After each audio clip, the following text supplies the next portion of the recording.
Com um porta-aviões dos Estados Unidos já posicionado perto do Irã e outro a caminho, o presidente Trump não só negocia de uma posição de força, mas também com uma arma carregada à mesa. E ao afirmar que a mudança de regime seria o melhor, a questão real não é se Teherã está ouvindo, é se a decisão já foi tomada. Jerusalém, INIT começa agora. Bem-vindo de volta à JNS TV. Alex, você está de volta a Israel depois de uma viagem agitada a Washington, D.C. para cobrir o 7º encontro entre o primeiro-ministro Netanyahu e o presidente Donald Trump. Foi algo único, estávamos esperando uma coletiva de imprensa, um grande anúncio, algo acontecer, mas não aconteceu. Alex, fale sobre sua viagem. Bem, você estava esperando por isso, nós também estávamos esperando. Foi uma viagem única. E o fato é que, primeiro, a viagem estava programada para acontecer na próxima semana.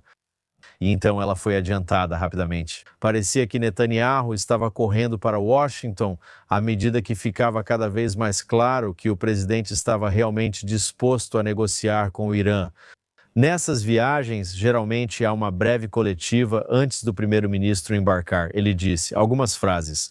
Mas então, quando você chega a Washington, na maioria das vezes há uma oportunidade para fotos. Quando o primeiro-ministro chega à Casa Branca, normalmente ele é recebido pelo presidente na porta da ala oeste. Isso não aconteceu.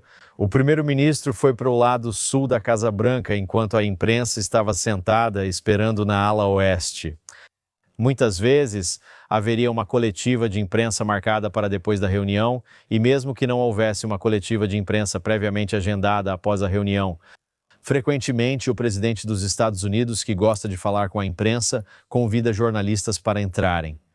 E nada disso aconteceu durante as 36 horas inteiras em que estivemos lá. Não vimos o primeiro-ministro, não vimos o presidente dos Estados Unidos. Só quando o primeiro-ministro chegou à base aérea de Andrew para embarcar novamente no avião, ele fez alguns comentários, mas não vimos o presidente nem o primeiro-ministro em nenhum momento durante a viagem. Quero te perguntar por quê. Mas antes, vamos ver o trecho dos comentários de Netanyahu ao voltar para o avião após a viagem a Washington, D.C. Acabei de concluir uma visita curta, mas importante, a Washington, em uma conversa com nosso grande amigo, o presidente Trump. Há entre nós uma relação muito próxima, muito verdadeira e muito aberta. Claro, as conversas abordaram vários temas, mas principalmente a questão do Irã. O presidente acha que os iranianos já aprenderam se eles têm um acordo. Acho que as condições que ele está criando, junto com o fato de que eles certamente entendem que erraram da última vez por não terem feito um acordo, podem levar ao cumprimento das condições para alcançar um bom acordo. Quero ouvir sua opinião. Não vou esconder de vocês que trouxe um certo ceticismo em relação a qualquer acordo com o Irã, mas disse que se de fato for alcançado um acordo, ele deve incluir elementos que são muito importantes para nós, para Israel, e essa é minha opinião, não só de Israel. Ou seja, não é só a questão nuclear, mas também os mísseis balísticos e os representantes iranianos. Então, Alex, aí está o primeiro-ministro do Estado de Israel. Explique por quê. Essa é a 7ª viagem. Nenhum comentário feito à imprensa. O que está acontecendo aqui? Bem, eu acho que há, na verdade, um paralelo entre o primeiro-ministro indo agora para Washington e o presidente dos Estados Unidos prestes a entrar em uma negociação com o Irã. E quando o primeiro-ministro foi ao Congresso em 2015 para se opor ao ingresso do presidente Obama no JCPOA, o acordo nuclear original com o Irã, muitos paralelos, mas também muitas diferenças. O primeiro-ministro Netanyahu é contra qualquer acordo sendo feito com o regime iraniano. Ele não acredita que um acordo com o regime iraniano sobre o programa nuclear valha o papel em que está escrito e temos motivos para acreditar nisso. Os iranianos são signatários do Tratado de Não Proliferação Nuclear e isso não os impediu de desenvolver armas nucleares. Eles escondem todo o progresso deles da AIEA, a Agência Internacional de Energia Atômica, e então assinaram, junto com Obama, o JCPOA, o Acordo Nuclear do Irã, e nós sabemos que eles continuaram a desenvolver armas nucleares ilícitas por fora, mesmo quando, pela própria assinatura deles, estavam impedidos de fazer isso. Aqui o diferente é que o presidente dos Estados Unidos viu isso como grande afronta. Quando Netanyahu veio falar ao Congresso em 2015, Obama ficou furioso porque Netanyahu viria se opor ao acordo nuclear com o Irã, mesmo que esse acordo tivesse um impacto existencial na segurança de Israel. E aqui o presidente Trump, o presidente dos Estados Unidos, ele diz, sim, nós vamos tentar entrar em negociação. Nós preferiríamos, por muitos motivos, uma negociação com o Irã em vez de uma intervenção militar. Mas eu quero ouvir o que você tem a dizer, quero ver sua inteligência, quero saber se você acredita que o Irã continua desenvolvendo armas nucleares. Quero saber o que você diz sobre o Irã continuar desenvolvendo seu programa balístico, que Israel considera ser outra ameaça existencial além da ameaça nuclear. Queremos saber que informações de inteligência você tem sobre o Irã atirando em civis durante protestos contra o regime. E eu acho que este presidente sempre quis ouvir a opinião do primeiro-ministro sobre o que está acontecendo. E você vê, e já vimos isso várias vezes, que existem diferentes grupos dentro do governo Trump. Por um lado, já falamos sobre isso. Você tem o próprio Trump, tem Marco Rubio, que é o secretário de Estado, e tem Pete Hegseth, secretário de Guerra ou secretário de Defesa. Todos eles estão alinhados, junto com o embaixador dos Estados Unidos em Israel, Mike Huckabee, todos alinhados exatamente sobre como as coisas devem funcionar. E a relação entre Israel e Estados Unidos e Irã, além dos demais representantes do terror na região. Então, do outro lado, você tem Jared Kushner e Steve Witkoff, que estão liderando essas negociações.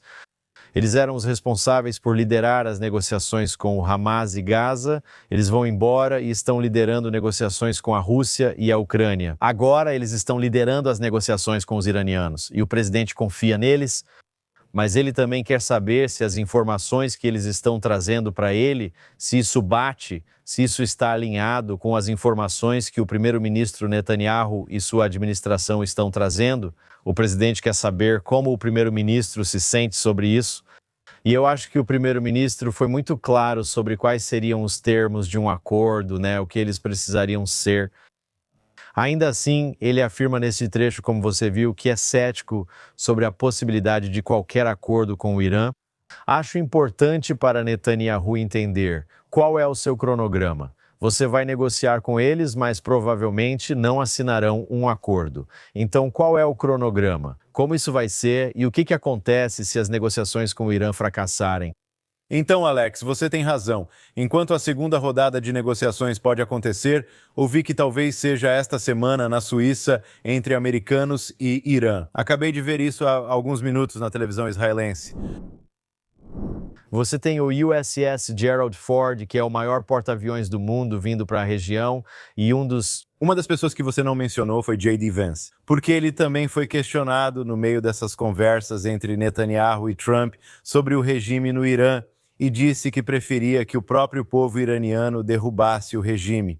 Dito isso, no fim de semana, o presidente Trump basicamente pediu uma mudança de regime no Irã. Vamos conferir esse trecho. Alex, essa parece ser a melhor coisa que poderia acontecer. Por 47 anos eles têm conversado e conversado e conversado, e enquanto isso perdemos muitas vidas enquanto eles conversam. E pernas arrancadas, braços arrancados, rostos desfigurados. Um poder tremendo chegou e mais poder ainda, como vocês sabem. Outro porta-aviões está indo em breve, então veremos agora. Se resolvermos isso para Watson, será bom para todos. Qual você quer enfrentar? Não quero falar sobre isso. há pessoas. Então, Alex, qual é? São as pessoas do Irã que precisam derrubar o regime ou são os Estados Unidos apoiando elas? O que vai acontecer aqui? Você tem Vance de um lado e parece que Trump talvez esteja se alinhando, talvez, ao campo de Hegseth e Rubio e esse lado do espectro. Bem, eu acho que Vance não está errado. Você sabe que qualquer mudança de regime deve acontecer porque o povo iraniano quer derrubar o regime. Esse é um motivo importante. No que diz respeito a Israel, esse regime precisa acabar. Quero dizer, Isso é certo, mas o presidente dos Estados Unidos não quer ser visto como alguém que derruba um regime, porque o primeiro-ministro de Israel pede ao presidente dos Estados Unidos: preciso que você elimine Al-Khamenei, temos que tirá-lo. Assim, os protestos ajudaram bastante no Irã, porque eles demonstram para a comunidade internacional, assim como para os cidadãos americanos, que são os próprios iranianos também que querem esse regime fora agora. O que temos visto no último mês ou dois é que o povo iraniano não tem poder de fogo para efetuar a mudança de regime. quando a República Islâmica, você sabe, sob o comando do Ayatollah Khamenei, também conta com a Basij e com o corpo da Guarda Revolucionária Islâmica do Irã, que basicamente estão lá para manter o poder deles sobre o povo iraniano. Então você vê que o presidente, sabe, por um lado, acho que ele realmente quer ajudar os manifestantes, e ele já disse isso algumas vezes.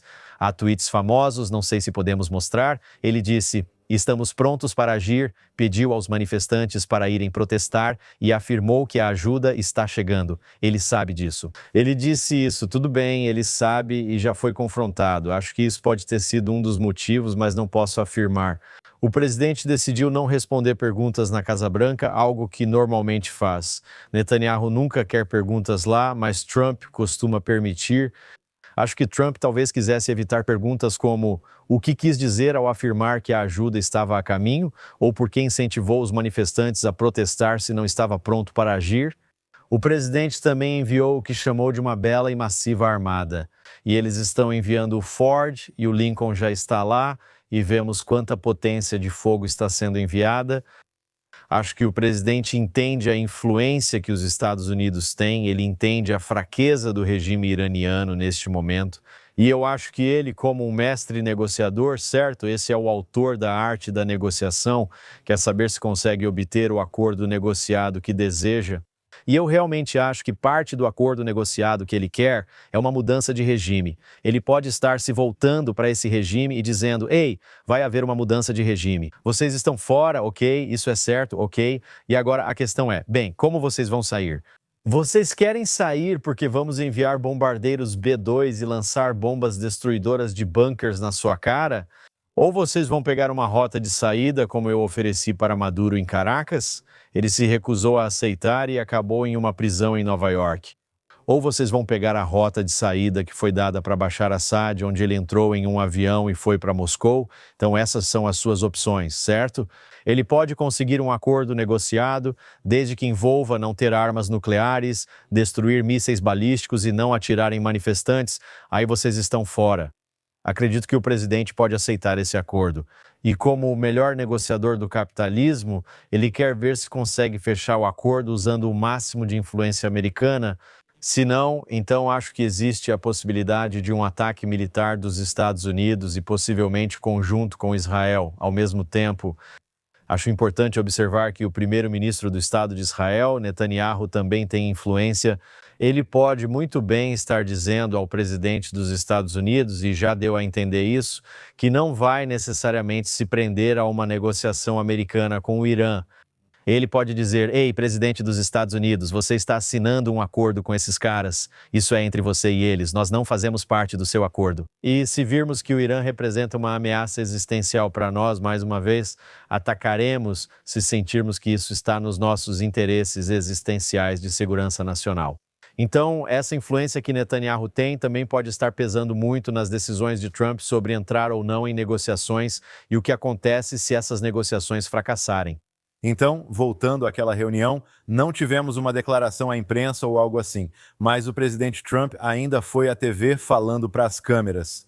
Desde a reunião com Netanyahu e apenas algumas noites atrás, Trump mais uma vez. Acho que ele mencionou isso uma vez no Knesset, quando o presidente esteve aqui pela última vez em Sukkot, falando sobre as liberações de reféns e insistindo que o primeiro-ministro Netanyahu recebesse perdão do presidente Isaac Herzog.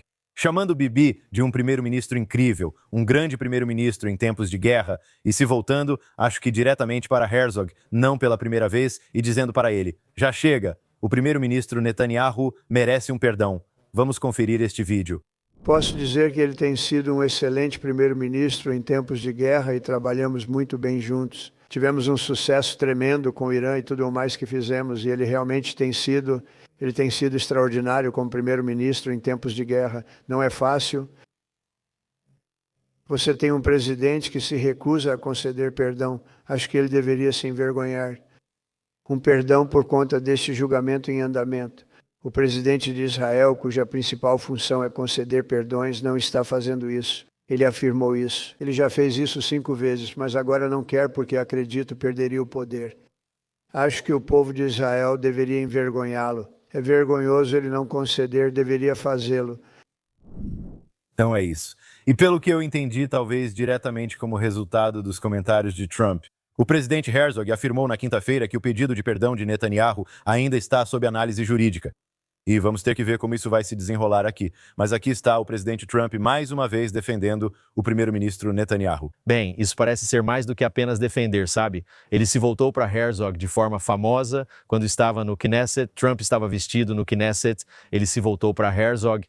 Ele disse: "Ei, por que você não perdoa esse cara? Ele merece perdão." E depois ele enviou uma carta para Herzog dizendo: "Você sabe que este é um grande primeiro-ministro em tempos de guerra e ele merece um perdão." Mas agora ele levou isso a outro nível. Ele disse que Herzog deveria se envergonhar e que os israelenses deveriam se envergonhar do presidente. Também afirmou que o único poder de Herzog é esse. Um dos poucos poderes dele é perdoar pessoas, mas ele se recusa a perdoar Netanyahu. Isso é claramente uma afronta a Herzog. Você está ouvindo todos os opositores de Netanyahu dizendo que isso é uma afronta à soberania do Estado de Israel de tomar suas próprias decisões. Mas o presidente acredita, acho que dá para ver claramente, que o primeiro-ministro de Israel precisa ser perdoado. Ele não deveria precisar pedir ao tribunal permissão para ir aos Estados Unidos se reunir com o presidente Trump apenas porque o tribunal marcou seu depoimento para aquela semana. Em casos que já se arrastam há mais de 5 anos e estão desmoronando pouco a pouco, pedaço por pedaço, mostrando-se uma farsa da lei em vez de uma defesa da lei. E talvez o presidente tenha feito isso porque a oposição em Israel pode estar tentando enviar sinais ao público israelense e à comunidade internacional que Netanyahu fracassou em sua reunião quando foi a Washington, porque normalmente o que você vê são esses dois líderes sorrindo, apertando as mãos, dizendo que os dois regimes, as duas administrações estão alinhados passo a passo sobre como lidar com as questões. Mas aqui você vê agora que pode haver alguma diferença de opinião sobre como lidar com o Irã. E então, ao invés de deixar a imprensa israelense tentar projetar de repente algum tipo de ruptura, o que você vê é o presidente dos Estados Unidos dizendo: não há uma ruptura aqui. Tipo, Netanyahu tem sido um grande primeiro-ministro em tempos de guerra e ele merece ser perdoado. E basicamente para que os dois possam continuar trabalhando juntos. E um oficial israelense me disse em off, ele falou: "Sabe, existe esse Conselho da Paz e acho que vamos falar sobre isso em 1 minuto. Mas o que você vê é que também existe um Conselho de Guerra." Os dois comissários do Conselho de Guerra são o presidente Trump e o primeiro-ministro Netanyahu, que precisam se encontrar pessoalmente. Eles precisam discutir quais serão as próximas etapas nesta guerra que eu acho que estamos vendo agora, que esta guerra, por mais que queiramos que ela acabe, por mais que não quiséssemos que ela começasse, para começo de conversa, ela não acabou. Há guerra a ser travada em Gaza, há potencialmente mais guerra a ser travada no sul do Líbano e parece que haverá guerra novamente no Irã em breve. E o que eu achei particularmente interessante é que, enquanto o presidente não fez nenhuma declaração enquanto Netanyahu estava lá, o que vimos foram aqueles trechos no dia seguinte ou 2 dias após a reunião, onde o presidente disse: "Sabe, eu tenho um prazo na minha cabeça de quanto tempo isso deve durar, de quanto tempo esse processo de negociação deve levar." Ele chegou a dizer que seria cerca de 1 mês. Vamos acompanhar o que acontece e seremos os primeiros a saber em Israel. Como você disse, isso nos leva ao Conselho da Paz. A reunião está marcada para o dia 19 e, pelo que entendi, o primeiro-ministro Netanyahu não retornará. Gideon Sa'ar representará Israel. Se você viu o tweet no X, o Conselho da Paz dá boas-vindas a Israel como membro fundador da nossa organização internacional. É isso. Relatórios oficiais indicam que, quando o Conselho da Paz se reunir na próxima semana, Trump anunciará um plano de financiamento no valor de bilhões de dólares para a reconstrução da faixa de Gaza. E também apresentamos uma lista de países que enviarão tropas para garantir que, como ele já disse muitas vezes, o Hamas deve ser desmilitarizado nesta fase também. Bem, esse certamente foi o segundo assunto mais importante, o mais urgente sendo discutido, e o primeiro-ministro assinou em uma reunião separada que ele teve com o secretário de Estado, Marco Rubio. sabe? Uma carta afirmando a participação de Israel no Conselho da Paz e basicamente comprometendo Israel com o Conselho da Paz, e também assinando uma carta separada comprometendo que a assinatura de Netanyahu é toda a aprovação necessária. Nada precisava ser levado ao gabinete ou ao Knesset. Netanyahu assinou um documento e comprometeu Israel com o Conselho da Paz. E para outros países, certo? Não há tanto em jogo nisso, porque o Conselho da Paz não está lidando com esses países. São princípios do que o Conselho da Paz vai trabalhar aqui. Israel é um dos princípios. O Conselho da Paz foi criado para isso inicialmente, mas não de forma exclusiva, mas inicialmente para lidar com a conclusão desse conflito entre Israel e Hamas e Gaza. E como você mencionou, nesta próxima semana, eles estão prestes a anunciar esse grande pacote de ajuda para os habitantes de Gaza, na faixa de Gaza. E eu acho que Netanyahu deve estar se perguntando, sabe bem, quais são as condições para que essa ajuda possa começar a chegar em Gaza? O Hamas ainda está por aí. As estimativas são de que eles têm entre 50 e 60 mil metralhadoras com as quais estão circulando. Eles basicamente se comprometeram que não vão se desarmar. Eles ainda continuam controlando grande parte da faixa de Gaza, estão aterrorizando a população lá. E o plano de cessar-fogo, o plano de 20 pontos que foi assinado, compromete o Hamas a se desarmar e compromete a faixa de Gaza a ser desmilitarizada. Então, a questão agora é, quais são as condições para que a ajuda humanitária chegue? E a segunda parte disso é se essa força internacional de estabilização será realmente enviada. E lemos relatos de que a Indonésia, por exemplo, pode enviar 8 mil soldados para Gaza. Bem, qual será o mandato deles? Eles vão lutar contra os terroristas do Hamas que estão escondidos entre a população civil? Eles estarão dispostos a arriscar suas vidas para combater o Hamas? Provavelmente não. A Força Internacional de Estabilização só terá um papel a desempenhar depois que o Hamas for desmilitarizado. E se eles entrarem primeiro, então o medo é para Israel, como já aconteceu inúmeras vezes. Como aconteceu com a UNIFIL no sul do Líbano, aquela agência de manutenção da paz da ONU que foi para o sul do Líbano para manter a paz entre Israel e o Hezbollah em 2006, que a Força Internacional de Estabilização vai essencialmente dar cobertura ao Hamas, assim como a UNIFIL deu cobertura ao Hezbollah, e que eles, na verdade, vão impedir Israel de eliminar o Hamas. Então você pensaria que se Israel entende ou acredita nisso, a única força capaz de desarmar e desmilitarizar o Hamas é as FDI, que eles não vão querer que a Força Internacional de Estabilização seja implantada até depois dessa operação. Esses são os assuntos que acredito terem sido discutidos por Netanyahu e Trump. A reunião deles durou mais de 3 horas, embora estivesse prevista para 1h30. Mas você vê que há muitas questões existenciais na pauta dessa reunião. Sim, concordo, Alex. Tropas estrangeiras seriam um erro. Israel deve se defender com nosso exército. Já dissemos em outros conflitos, devem ser soldados das FDI. Sobre o desarmamento do Hamas, seguimos discutindo isso. Faz parte da segunda fase. Mesmo assim, conforme dito, recebo isso com ceticismo, pois é uma reportagem do New York Times sugerindo que o Hamas talvez entregue algumas armas ou algo assim. Segundo a reportagem, o grupo poderá manter algumas armas leves inicialmente, ou seja, fala-se em desmilitarização e outros temas. Segundo a reportagem, até Witkoff, Kushner e companhia permitirão que inicialmente tenham armas leves, ou seja, isso não é desmilitarização de verdade. E a grande questão quando você vê reportagens como essa é, você sabe quem é a fonte que está vazando essas informações para o New York Times? Certo? E muitas vezes vemos que podem ser burocratas de nível médio que odeiam Israel, que estão, você sabe, apenas tentando divulgar essas coisas, sabe, para criar desinformação. Mas também houve relatos sem fonte, sugerindo que alguns desses relatos sem fonte podem estar vindo do próprio Witkoff ou do Kushner, que eles e sua equipe são os que estão vazando algumas dessas informações para a imprensa. E claro, se o relato de que Kushner e Witkoff acreditam que o Hamas deveria poder manter armas leves for verdadeiro, se isso for verdade, isso também explicaria por que Netanyahu precisa agir rapidamente, porque ele está dizendo, não, há um acordo, nós assinamos o acordo, obviamente. Israel assinou esse acordo porque queria os reféns de volta. E eles estavam dispostos a se retirar de metade da faixa de Gaza e a pausar os combates para conseguir os reféns de volta. Porque, obviamente, lutar uma guerra seria mais fácil do ponto de vista psicológico e por muitos outros motivos. se não houver mais reféns no local. E o primeiro-ministro priorizou trazer os reféns de volta, e ele acreditava que as chances de recuperar todos os reféns eram muito maiores. Somente através de um acordo assinado, então ele assinou esse acordo, mas esses 20 pontos é melhor você entender que 17, 18 desses pontos são os pontos que Israel queria incluir ali, inclusive que o Hamas seria desarmado. Se o Hamas mantiver as armas leves, isso representa a maior parte do seu arsenal.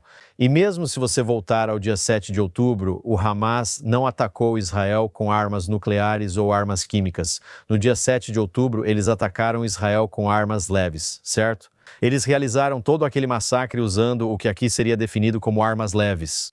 Então, Israel não quer ver nenhuma arma leve permanecendo nas mãos do Hamas em nenhum momento. A ideia de que o Conselho de Paz ou os Estados Unidos permitiriam isso já bastaria para Netanyahu ir a Washington conversar pessoalmente com Trump. Falamos disso quase toda semana, mas é importante que todos entendam. Israel continua em guerra em Gaza, com tropas das FDI ainda lá. Se não me engano, na semana passada você mencionou 53% as FDI controlam em Gaza e ainda há incidentes. Eu vi ontem à noite de terroristas saindo de um túnel dentro de Gaza, indo em direção às posições das FDI, e ontem à noite, acho, 2 terroristas foram neutralizados. Nessa semana, um terrorista do Hamas responsável por duplo atentado suicida mortal em 2004, creio que em Beersheba. Ele foi neutralizado pelas FDI em um ataque preciso. Então isso está acontecendo todos os dias, apesar do cessar-fogo. Porque essas pessoas estão saindo e tentando atacar soldados israelenses, elas representam uma ameaça ao povo de Israel. Então Israel precisa fazer o que tem que ser feito, eliminar os caras maus. Eu acho que a questão estratégica aqui é: será que esse status quo, onde Israel age dia após dia, pode continuar? Destruir túneis, por um lado, e encontrar e eliminar terroristas que estejam se colocando como ameaça a Israel ou atacando ativamente as tropas israelenses. Se esse for o caminho, onde não há operação em massa, Israel segue lentamente eliminando o próximo terrorista e os seguintes nos próximos túneis. Ou precisamos ver algum tipo de operação renovada, e se houver uma operação renovada, o que isso significaria seria uma convocação significativa de tropas? Você veria novamente o Hamas usando os civis de Gaza como escudos humanos. Então eles fariam tudo ao seu alcance para tentar aumentar o número de vítimas civis. Danos colaterais, por assim dizer, porque aí você teria novamente essa pressão da mídia internacional, de governos ao redor do mundo, no Tribunal Penal Internacional, na Corte Internacional de Justiça. Resoluções do Conselho de Segurança da ONU estão colocando cada vez mais pressão sobre Israel. E eu acho que Israel aprecia, neste momento, com a assinatura do cessar-fogo. Você não ouve muita conversa agora sobre o que está acontecendo em Gaza, se isso é por causa da situação no Irã, do que agentes do ICE fazem em Minnesota ou em outro lugar, ou qualquer outro motivo. As outras notícias são que Israel desceu no ranking da ordem das matérias no New York Times e em outros lugares. Acredito que isso seja muito bom para Israel. Eles podem não querer tudo o que vem junto com uma operação renovada, eles podem preferir essa estratégia estratégica de apenas bater em quem aparece. Sempre que surge um terrorista, você apenas o derruba sem mobilização em massa. Mas, ao mesmo tempo, o primeiro-ministro Netanyahu também declarou muitas vezes que haveria uma vitória total em Gaza, e ele também está entrando em uma temporada de eleições, então pode querer que essa vitória total seja concluída. E vitória total inclui garantir que o Hamas esteja completamente desarmado, não represente mais uma ameaça para Israel, e também o corte da cabeça desse povo do terror no Irã. E você acredita que o primeiro-ministro gostaria que tudo isso fosse concluído antes das eleições que estão marcadas para outubro deste ano? A verdade é que isso não deixa muito tempo, o que também explica por que o primeiro-ministro pode estar correndo à Casa Branca para dizer: ei, não vamos dar a essas negociações com o Irã mais um mês ou 2. Sabemos que os iranianos vão tentar arrastar isso o máximo possível. Para eles, as negociações são uma tática de enrolação. Então, se Netanyahu sente que está contra o tempo, ele quer resolver isso o quanto antes. Então, ele também não quer ver o Irã e Trump ganhando tempo com essa política.